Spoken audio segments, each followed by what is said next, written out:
one of the things I've highlighted in the last couple of years is studying organized crime and studying the international geopolitical power cliques and power blocks. And through studying organized crime at a local level, the history of the Sicilian mafia, the history of other mafias, how they work, how they operate, how the cartel works, as you're talking about, as well as drug cartels, for example, we start to realize that, wow, they seem to be really similar to the central banks, right? I mean, they're really just the big cartels, right? And then there's the little cartels. So when we begin to understand that that's really what's going on, that's the reality of things on the ground, then we can reevaluate our approach to the world on the basis of the hard facts, the hard reality.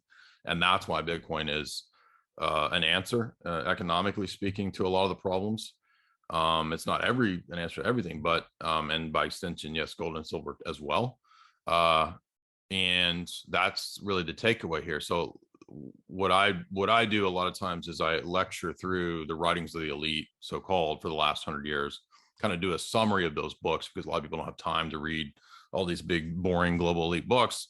And what you start to realize when you've read 50, 60 of these is that's really what's going on. It's cartels running things, keeping people in the dark, tricking people, using all the scams at their disposal to steal your value and your energy over time. That's it. That's how it works. That's how the system works. So educating people, getting people to make the right decisions, getting people to, one thing I didn't grow up with that Bitcoin and gold and silver taught me was saving, because they don't incentivize saving when you have what do banks give you, like a negative interest rate, or like you get like a 2%, say, I don't know, 0.5, I don't know what it is, but it's not even worth. And that's on purpose, as some of the white papers even say, is that they want to de-incentivize saving money.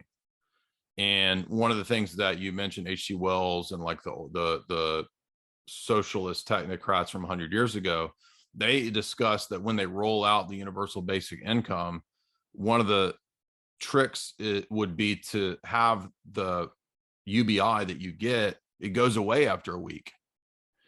And that means you can't save it up, because for you to save up wealth, value, energy over time is for you to have your own firewall, to have a defense mechanism against a tyrannical system. And obviously if the system can disarm you from that, then you're no longer a threat. So that's the key takeaway here, I think.